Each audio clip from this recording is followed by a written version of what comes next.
Hey everybody, welcome to another summer episode of the Keymaster series. I'm Sven Rajala, and today we got Jiannis. Can you help me pronounce your last name there? Papadakis. Yeah, Papadakis.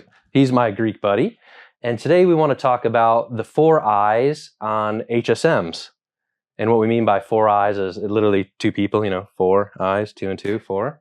And how you have, multi-person controls over it.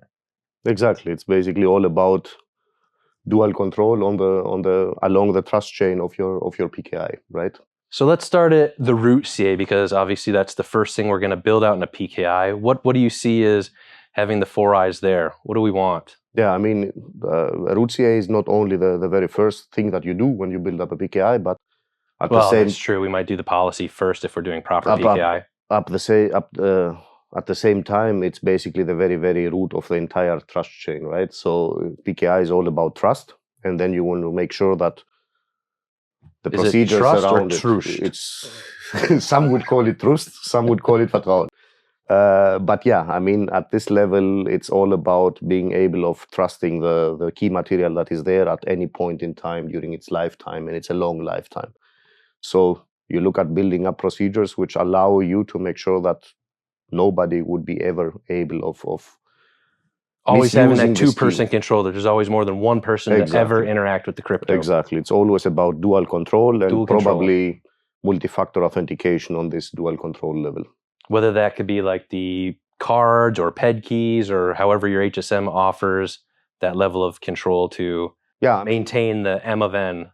We didn't mention HSM, but goes without saying that if you are building up a PKI, especially at the level of the root CA, you should be looking at using a hardware security module, usually at different certification levels, but mostly we are talking about a FIPS certified device. And then depending on the vendor and the mechanisms available, all of them have some kind of concept. You should be implementing 4 I's principle. That could be through a set of smart cards or through some kind of USB tokens, or anything alike. So then let's go to the next CA then, our issuing CA. What could we do differently at that level then? The lower you go down the trust chain in a PKI, the more you are looking at the whole availability aspect of it, right? Or automation, I guess, too, right? Automation and well availability. I can interact with it. Exactly. Why is that? I mean, a root CA is a very static part in your infrastructure. So a root CA basically is taken up every once in a while to sign a sub CA or a CRL, while a sub CA, an issuing CA, underneath is a way more dynamic in the sense that you are constantly signing certificates. It's online all day. Exactly. Yeah, exactly. What changes with the issuing CA as far as our security goes? Yeah, I mean, the issuing... Or with the 4 I's too. Yeah, exactly. The issuing CA is a more dynamic part of your infrastructure, or your PKI infrastructure. In terms of issuing certificates, it's online all time, right? And in terms of high availability across different data centers, so there you always have to balance between the security aspect, I guess, and security, right? Exactly, convenience, and next to that goes the availability of it, and the high security aspect of activating, deactivating, controlling, in essence, this issuing CA.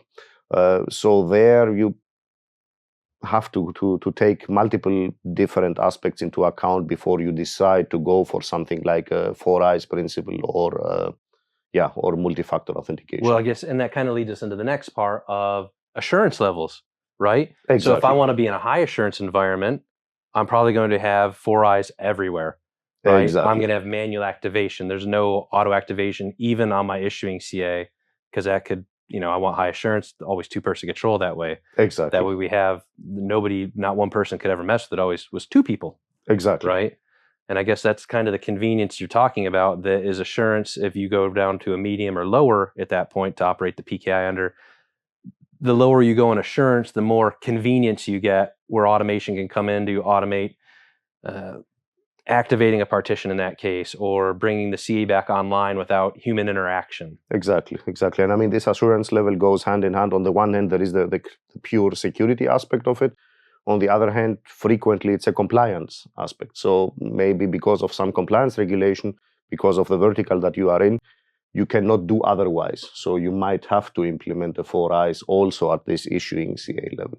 but always keep in mind this trade-off. In essence, I think that's the key It's part. the balance, right? Yeah, you need to exactly. balance for your PKI being compliant with the policy, but yet making the levels of security and convenience there that it balances.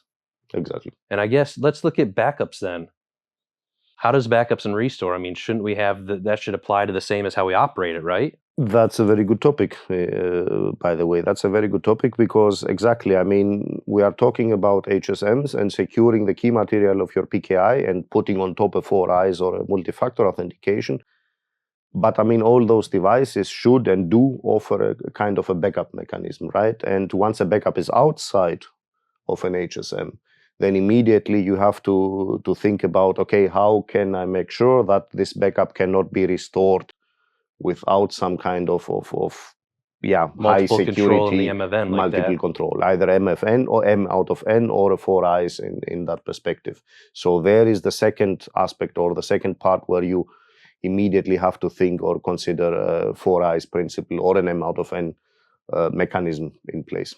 All right. So what we take away from this little episode is that when it comes to operating your HSM, think about the assurance level you want to operate and the 4-eye principle of having that 2-person control when you're operating it. Exactly. All right. Well, we'll see you in the next episode. Take care. Thank you.